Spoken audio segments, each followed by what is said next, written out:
ഇപ്പൊ നിങ്ങൾ രണ്ടുപേരാണെങ്കിലും സയൻസ് ആയിട്ട് ബന്ധപ്പെട്ട ആൾക്കാരാണ്.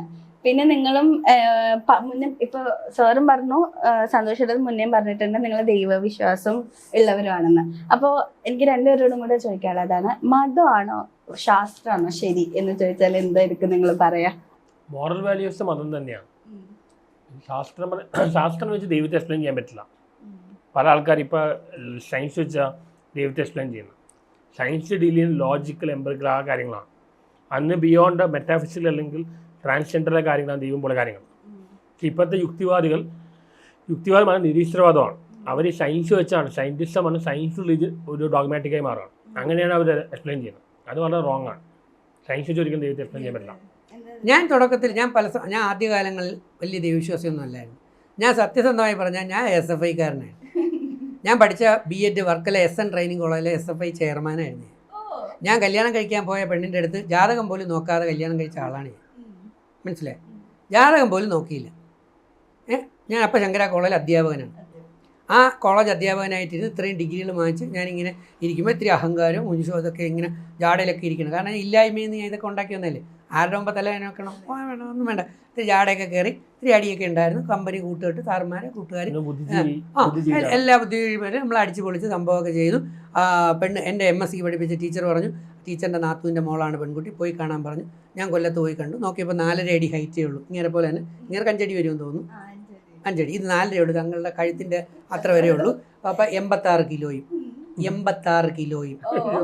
ഞാൻ അപ്പം തന്നെ പോയിച്ചു, നീ ഇപ്പോൾ വരണം അതാ കുറച്ച് കഴിഞ്ഞേ വരണുള്ളതെന്ന് ചോദിച്ചു. അല്ലല്ല, കല്യാണത്തിലൂടെ വരണമെന്ന് ചോദിച്ചു. യാതൊന്നും നോക്കില്ല, ഒന്നും നോക്കില്ല. എൻ്റെ അമ്മ അതിന് ഇൻട്രസ്റ്റും എടുത്തില്ല. എന്തായാലും കല്യാണം കഴിഞ്ഞ് എനിക്ക് 8ൻ്റെ പണി കിട്ടി തുടങ്ങി.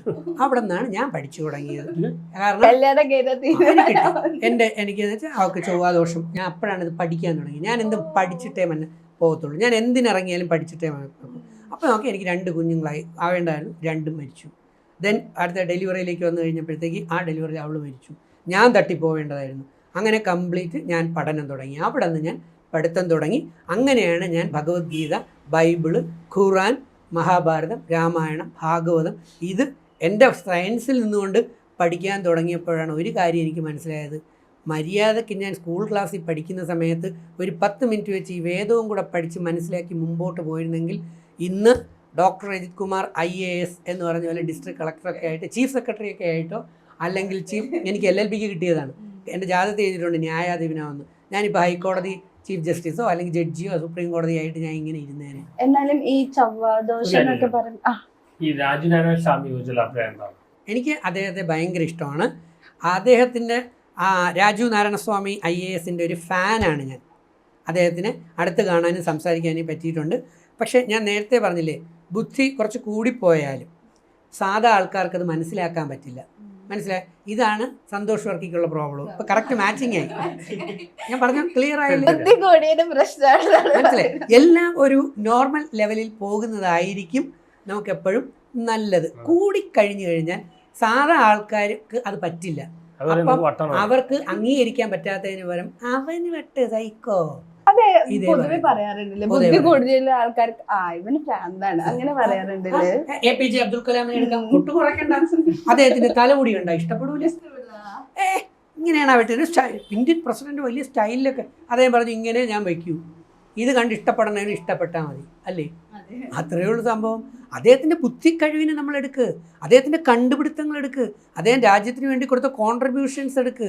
ആ മനുഷ്യൻ മറ്റാരും കൊടുക്കുന്നതിനേക്കാൾ കൂടുതൽ കാര്യങ്ങൾ രാജ്യത്തിന് വേണ്ടി കൊടുത്തതാണ്. അത് നമ്മൾ കാണൂല കുറേ പേര്, അല്ലേ? ഒന്നീ ആദ്യം പിടിക്കും, അല്ലെങ്കിൽ അദ്ദേഹം ഒരാൾ കറുത്തിരിക്കുന്നതാവും, അല്ലെങ്കിൽ അവൻ്റെ മതത്തെ പിടിച്ചെങ്കിൽ എങ്ങനെയെങ്കിലും അലക്കിയിരിക്കും, ഇല്ലെങ്കിൽ സമാധാനം. ഇപ്പോൾ ഈ ചൊവ്വാദോഷത്തിൻ്റെ കാര്യം പറഞ്ഞത്, അപ്പം നമുക്കൊരു മനുഷ്യൻ ഇപ്പോൾ സ്ത്രീ ആണെങ്കിലും പുരുഷനാണെങ്കിലും ജാതകത്തിൽ പ്രശ്നമുണ്ടെന്നൊക്കെ പറയുമ്പോൾ അവരുടെ ലൈഫ് തന്നെ അങ്ങോട്ട് നശിച്ചു പോകുന്ന ഒരു അവസ്ഥയിലാണ്.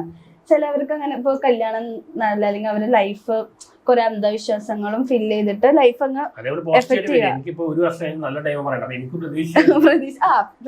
ഒരു കാര്യം ഞാൻ പൂർണ്ണമായി വിശ്വസിക്കുന്നു, എന്ത് തന്നെ ആയാലും ഇപ്പം എന്തൊക്കെ ദോഷങ്ങളുണ്ടെങ്കിലും നമ്മൾ ധാർമ്മികതയിലാണെങ്കിൽ അപ്പോൾ ഉടനെ കുറേ എണ്ണം വരും. ധർമ്മം നമ്മുടേതായിട്ടുള്ള രീതിയിൽ ധർമ്മം മറിയട്ടെ, എന്നിട്ട് ജയിലിൽ കിടക്കാം. അപ്പോൾ ധർമ്മം എന്ന് പറയുന്ന ആ ധാർമ്മികതയിൽ നമ്മൾ നമ്മുടെ ആന്തരികമായ ശുചിത്വം നമ്മൾ കുളിക്കും, സ്പ്രേ അടിക്കും, 1/2 ലിറ്റർ സ്പ്രേ ഒക്കെ അടിച്ച് പോകാൻ കുട്ടപ്പനായിട്ടിരിക്കും. പക്ഷേ അകം യേശുദേവൻ പറഞ്ഞ കണക്ക് ചതിയും വഞ്ചനയും നിറഞ്ഞ സാധനമാണ്. മനസ്സിലായില്ലേ? ഇങ്ങനെയുള്ള വ്യക്തികൾക്ക് സമയം, കാലം, ദേശം ഇതെല്ലാം ഒന്ന് നമ്മൾ ആലോചിച്ച് വയ്ക്കുകയാണ്. ഈ മനുഷ്യ ശരീരം എന്ന് പറയുന്നത് പോലും ഇന്ന് വരെ കണ്ടുപിടിച്ചിട്ടുള്ളതിൽ വെച്ചിട്ട് ഏറ്റവും വലിയ അത്ഭുതമല്ലേ? ഇല്ലേ? ഒന്ന് ആലോചിക്കുക. ഒരു കാറിൻ്റെ എൻജിൻ കേടാവാതിരിക്കാൻ അതിന് ബോണറ്റും ബാക്കി സാധനങ്ങളും വെച്ച് ഉണ്ടാക്കിയത് പോലും ഈ തലച്ചോറെന്ന് പറഞ്ഞ വെണ്ണയ്ക്ക് ഈ സ്കള്ളെന്ന് പറഞ്ഞ ഇത്രയും പവർഫുൾ സാധനം കൊടുക്കുക. ഈ സ്കള്ള് അവിടെ ഇല്ലായിരുന്നെങ്കിലോ ഒരു വെള്ളയ്ക്ക വന്ന് വീണാൽ ആയിരുന്ന തലച്ചോറ് ചപ്പാത്തി പരുവത്തിലായി പോവില്ലേ? ഇല്ലേ? ആലോചിച്ച് നോക്ക്. നിങ്ങളുടെ ഹാർട്ടിനും ലിവറും ലങ്സും എല്ലാം തന്നെ, അല്ലെങ്കിൽ നെഞ്ചിൽ അത് വാരിയെല്ലുകൾ കൊണ്ട് കറക്റ്റായിട്ട് മൂടിക്കെട്ടി ഇല്ലേ? എന്തുകൊണ്ട് കുടലിന് എല്ലുകൾ കൊണ്ട് കവർ ചെയ്തില്ല? കുടലിന് പെരിസ്റ്റാൾട്ടിക് മൂവ്മെൻറ്റും വയറ് വികസിക്കുകയൊക്കെ ചെയ്യേണ്ടി വരും. ഇവിടെ എല്ലുകൊണ്ട് കവർ ചെയ്ത് കഴിഞ്ഞാൽ പിന്നെ അതുകൊണ്ട് ചത്തുപോകും ഇല്ലേ? അപ്പം ഇതാര് ചെയ്തുണ്ടാക്കിയെടുത്തു? അതൊരു വലിയൊരു ക്വസ്റ്റ്യൻ ആണ്. ആര് ചെയ്തു? ഞാൻ അതാ പറഞ്ഞത്, ഞാൻ ആലോചിക്കുന്ന ഒരു സാധനമാണ്. ഇനി ഒരു ചെടിയില്ല, മരവും ഇല്ല, പക്ഷി മൃഗാദികളില്ല. ആദ്യം സന്തോഷ് വർക്കിയെ എന്നെ അങ്ങ് ജനിപ്പിച്ചു വിട്ടു. നമ്മളതൊന്ന് കല്ലും മണ്ണും വാരി തിന്ന് ജീവിക്കുമോ? അല്ല, എനിക്ക് അറിഞ്ഞൂടാത്തതുകൊണ്ടാണ്. അപ്പോൾ യുക്തി അല്ല, ഇല്ലാത്ത കുറേ പേർ കുറേ യുക്തിവാദങ്ങളുമായിട്ട് വരും. ഇതാണ് സംഭവം. എന്നിട്ട് വായി തോന്നി പറയും. ഇനി ഇനി വളരെ രസകരം, ഈ എനർജറ്റി രക്തത്തിളപ്പുള്ള നല്ല കുറച്ച് എഴുത്തുകാരുണ്ടാവും. അവർ ചെറുപ്പത്തിൻ്റെ കൊഴുപ്പിൽ എഴുതി കൂട്ടി ദൈവവിരുദ്ധ ഡയലോഗുകളൊക്കെ എഴുതി യുവതലമുറയെ ഇങ്ങനെ വഴിതെറ്റിക്കും. ഞാൻ പറഞ്ഞത് പ്രഗത്ഭരായ പ്രശസ്തരായ ചില എഴുത്തുകാരെ കുറിച്ച് തന്നെയാണ്. അവരുടെ യൗവനത്തിൽ അവർ എഴുതിയത് ഇങ്ങനെയാക്കും. മനസ്സിലായി? കംപ്ലീറ്റ് ആയിട്ട് ഇങ്ങനെയാക്കും. എന്നിട്ട് അത് തിരക്കഥകളാകും. അവർ തോന്നിയ കണക്ക് സിനിമകൾ വരും, അങ്ങനെയൊക്കെ ചെയ്യും. പക്ഷേ വയസ്സാം കാലം ആകുമ്പം ഇവർ പലരും മാനസാന്തരപ്പെട്ട് ഗുരുവായൂരപ്പൻ്റെ നടയിലും അല്ലെങ്കിൽ വേറെ പല മറ്റേ യേശു അവിടെ സുവിശേഷ പ്രഭാഷകനായിട്ടും അല്ലെങ്കിൽ മക്കയിലും മദീനയിലും ഒക്കെ പോയി ഹജ്ജൊക്കെ ചെയ്തിട്ട്, നിങ്ങൾ ഹജ്ജ് ചെയ്തിട്ട് വന്ന നിങ്ങളല്ലേ പണ്ട് ഭയങ്കരമായിട്ട് പടച്ചോ ഇല്ല എന്ന് പറഞ്ഞുകൊണ്ട് കിടന്നാണ്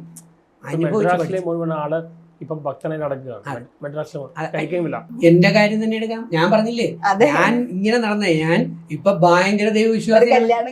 കാരണം ഒരു കല്യാണം കഴിച്ചതാണ് ഞാൻ കട്ട ദൈവവിശ്വാസിയായി മാറിയത്. ഇത് പഠിച്ചപ്പോൾ എനിക്ക് മനസ്സിലായി, സ്പിരിച്വാലിറ്റി എന്ന് പറയുന്ന നമ്മുടെ ആന്തരിക ഊർജത്തിനെ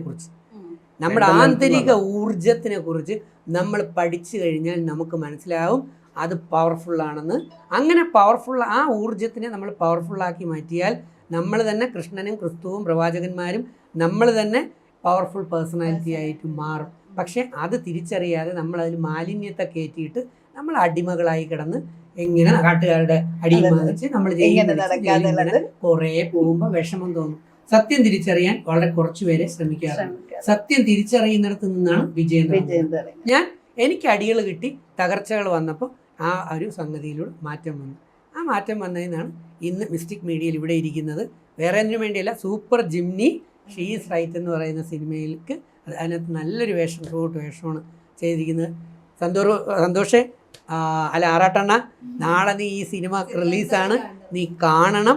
കണ്ടിട്ട് സത്യസന്ധമായി നീ റിവ്യൂ കൊടുത്തു. എൻ്റെ പെർഫോമൻസ് മോശമാണെങ്കിൽ നീ എന്നെ വലിച്ച് കീറണം.